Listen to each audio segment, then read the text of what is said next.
熱戦が繰り広げられる J リーグ第36節、残留争いをしているチームは今節どうなったのか振り返っていきます。17位柏レイソル、勝ち点39、得失点差-11。18位降格圏ジュビロ磐田との勝ち点差は3試合残して4、1勝を刻むことで降格圏が大きく遠のくのだが、その1勝が遠い。さらに今節の相手は同じく残留争いに絡んでいるアルビレックス新潟、すぐ上の16位、勝ち点40。どちらのチームも勝利してジュビロを引き離したいところである。先制は柏、残留への希望をつなぐゴールを決めたのはエース細山尾。しかし今季の柏は試合をうまくクローズできていない。井原監督もサジを投げていた3試合連続のアディショナルタイムでの失点94分。それが発生したのは偶然ではなく必然であろう。新潟藤原選手の同点ゴール、これで4試合連続のアディショナルタイムでの失点。柏はまたもや寸前のところで勝ち点3を逃し、勝ち点1を重ね、これで勝ち点は40となった。ネットの感想。細谷来たか。珍しく細谷決めたな。真央ちゃんここぞって時に持ってるんだわ。柏残留かな。細谷、なんとか頑張って2桁ロールしろ。ジュビロまだ3試合あるからまだわからん。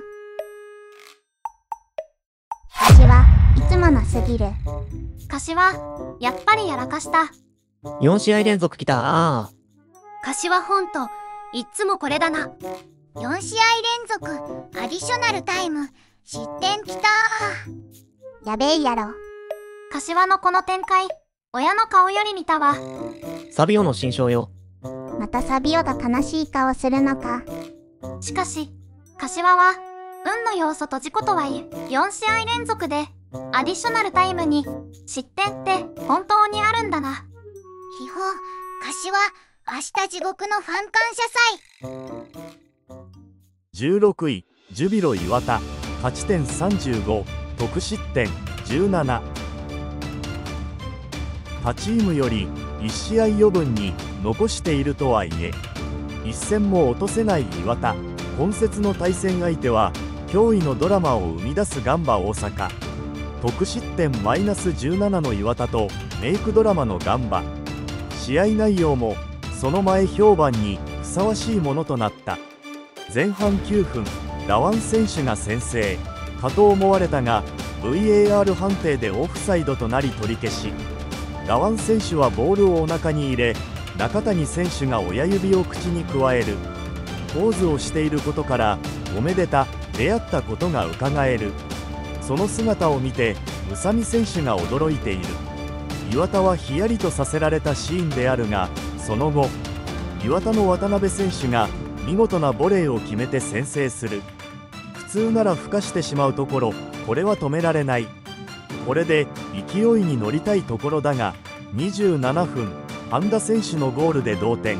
さらに前半アディショナルタイム、クロスに飛び込んだのは身長164センチメートルの山下選手。ガンバ大阪加入後初ゴールはまさかのヘディング。しかも磐田市出身ということで20に嬉しいゴールとなった。しかし山下選手のウィキに書いてある愛称ちと辛辣すぎやしませんか。追いかける形となった後半、磐田はディフェンスのリカルド・グラサが思いっきりハンドをしてしまい PK。 これを宇佐美に決められ2点差に。この後山下選手が右サイドから飛び出しゴールを決めるがオフサイドということでまたもや取り消しに。この試合はやたら VAR が活躍。また点差が広がらなかったということがこの後大きな意味を持ってくる。磐田が87分にゴールを決めて1点差とする。これはどのチームにも言えていることだが、ゴールを守ろうという意識が強くなるとゴール前にかえって味方が密集。転じてペナルティエリア周辺には人がほとんどおらず、この形になるとクロスボールを跳ね返せてもすぐに敵に拾われ攻められ続けることとなってしまう。組織的な守備ができていないチームはよくこの形に陥ってしまう。柏の失点もこの形、人が捕まえられていない。磐田はアディショナルタイムでその勢いのまま同点に、ガンバは2点差を追いつかれた形になったが、この試合で負傷から復帰したジェバリ選手を投入。ワールドカップにも出場している百戦錬磨のチュニジア代表はやはりただものではなかった。ノーガードの殴り合いとなり異様な雰囲気となっているこの試合で冷静に横パス。この試合に幕を下ろしたのはガンバ大阪の新エース坂本勇選手。目前に見えていた勝ち点1すら奪われ、磐田は苦しい敗戦となった。ネットの反応。ジュビロ、尾形。ガンバ、前よ。岩田はきつい。タイミングがわかんねえ。出てそうに見えるけど。こんなのオフサイド取ったらダメでしょ。意図ないじゃん。オフサイドないでしょ。岩田首の皮1枚つながる。こんなので関与取るなよ。岩田助かった。岩田生き返った。まさにゾンビ。ゾンビに関しては多少じゃなくて自称なのがすごい。岩田来た。岩田、すげえの決まった。渡辺すごいゴールだ。両渡辺、うまいな。ダイレクトボレーかよ。ガンバ、毎試合失点してるな。そして逆転するまでがガンバのスタイル。ガンバはこれでリーグ10試合連続失点。岩田行く。あっさり、ガンバ同点。前よ、岩田。すぐ追いつかれるのが降格チームっぽいな。ガンバ逆転。岩田。高志の2キークヒール聞いたな。恩返しゴール決められた。岩田。岩田、バンジキュース。グラッサやっちまった。仕方ないにしても何の抗議だよ。またハンドかよと思ったら思いのほかがっつり PK だった。近年稀に見るレベル。必死の守備が裏めったか。グラッサターン。だいぶオフか。ちょっと出てそう。オフでも決めるおじさん歓喜。岩田実質5失点。岩田スレ、ホーム実況の残念ながらオフサイドにざわつく。1点差きた。岩田1点返した。まだわからない。背広見せてくれ。ここから始まる岩田の反撃。アディショナルタイム11分はまだわからんで。うおー、同点。すげえ。ガンバよ。さすがポヤトスのドロー力は違うな。前半89分、後半11分。この試合だけでアディショナルタイム20分です。VAR やめたらもう。岩田まさか蘇るのか。岩田追いついた、信じられん。やべえ、 J リーグ面白え。岩田尾形。ああ、終わった。岩田さんの夢つえる。もう全部がおもろい。天国と地獄。岩田、ガンバ、めちゃくちゃだな。わけは変えやん。岩田、1分連下で草。これは落ちるチームの試合ですわ。これ西野のガンバだろ。ガンバは悪ふざけが過ぎるぞ。楽しんでいただけたかな。エンターテイナー川島。川島、まだいる。川島、帰らない。川島決めるのが一番面白い。川島、敵陣にいるのにいつもの癖でパンチングしてるのくさ。秘宝、川島、ボールを殴ってゴールを決めようとしだす。100分超えの103分、長すぎるだろ。17位北海道コンサドーレ札幌、勝ち点33、得失点差-20。今節で敗れると他次第で降格が決まってしまう札幌。文字通り負けられない戦いが続くが、先制は湘南。後半49分に目の覚めるようなミドルで先制。直近5試合で4勝を挙げている他クラブから死神と恐れられている恐怖の釜を振るう。しかし札幌も58分に駒井選手のヘッドで同点。意地を見せたが反撃はここまで。勝ち点1を奪うにとどまった。谷本シン、イエローカードが出せないので手伝ってもらう。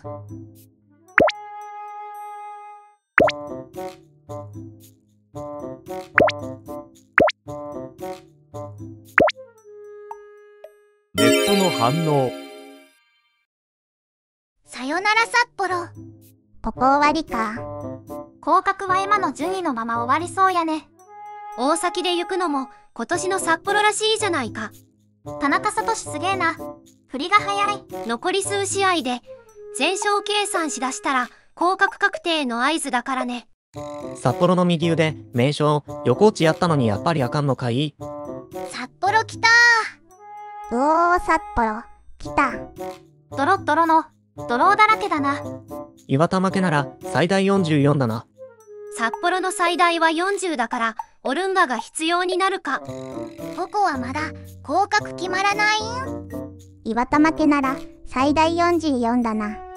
自身が倒すのを含めての柏の3連敗をお祈りするしかない。まあ今週の後、月末まで試合飛ぶからチーム状況とか何が起きるかわからんな。札幌3週間この状態で生殺しなの。なんなんだよ、拷問かよ。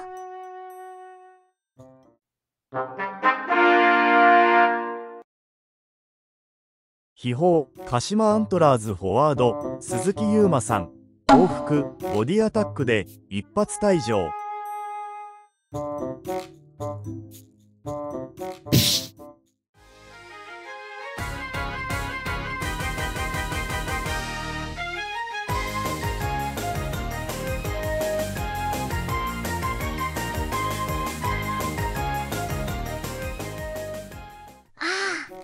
ユーマユーマはこういうの50回くらい見たからたまには赤でいい。ユーマ初の退場。ユーマそんな切れるようなシーンじゃねえだろ。むしろこれまでめちゃくちゃ見過ごされてただろ。ユーマ嫌いじゃないけどこの手の振る舞い多すぎ。報復は無条件レッド。こないだもめちゃくちゃキレてたよな。ユーマそりゃ代表に呼べないな。ジーコとレオ様が見に来ているのに。ネオ&ジーコの御前でこりゃないね。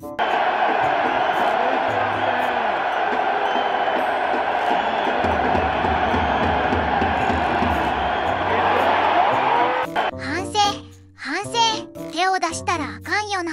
反省してるふりしてたら赤髪出されてくさ。赤見た時の顔芸も面白かったけどその前こんなだったのか。野生動物にこういうのいそう。 WWF からスカウト競う。まとめ。さて残留争いの現状を確認してみましょう。残り3試合の岩田の勝ち点の最大値は44ですので、15位京都サンガ以上のチームは残留確定となりました。おめでとうございます。数字上降格の可能性を残すのはアルビレックス新潟と柏レイソルとなります。アルビレックス新潟は一番安全な場所にいそうでもまだ安心はできません。次節の相手はメイクドラマに定評のあるガンバ大阪、そして残留を決めた浦和レッズです。新潟はなんとか勝ち点を重ねたいところです。ジュビロ磐田の残り3試合の対戦相手は FC 東京、サガン鳥栖、延期になっている横浜 F マリノス、立ち向かう柏レイソルはヴィッセル神戸、そして残留を争うコンサドーレ札幌との対戦を残しています。逆にかなり厳しくなったのはコンサドーレ札幌。残留ラインである柏レイソルとの勝ち点差がまだ6もあるので、残り2試合を連勝かつ柏が2連敗、さらに得失点差9をどうにかしなければならない上にジュビロ磐田の動きも絡んできます。まさに首の皮1枚で残ったという感じのコンサドーレ札幌。そしてなんか追いかけ回されている上にどうにも振り切れない印象を持ってしまうのが柏レイソル。残り2試合の対戦相手がなんと37節が優勝争いをしている現在首位のヴィッセル神戸、そして最終節で残留争いをしているコンサドーレ札幌と、今一番負けられない相手ばかりと残留を争う4チームの中で対戦相手に一番恵まれていません。しかしこの2チーム相手にどうにか勝ち点を奪わないと最悪磐田に抜かれてしまいます。まず注目は11月16日に開催される磐田の対横浜 F マリ戦です。ここで磐田が勝利できれば柏レイソルとの勝ち点差は2となり、1試合でひっくり返せるところまで差を詰めることができます。まずこの試合は大注目ですね。目が離せないんですけど、今後は代表の試合もあり、月末まで試合がありません。残留降格に絡んでいるサポはたまりませんね。月末まで見届けていきたいと思います。ご視聴ありがとうございました。高評価、チャンネル登録をぜひよろしくお願いいたします。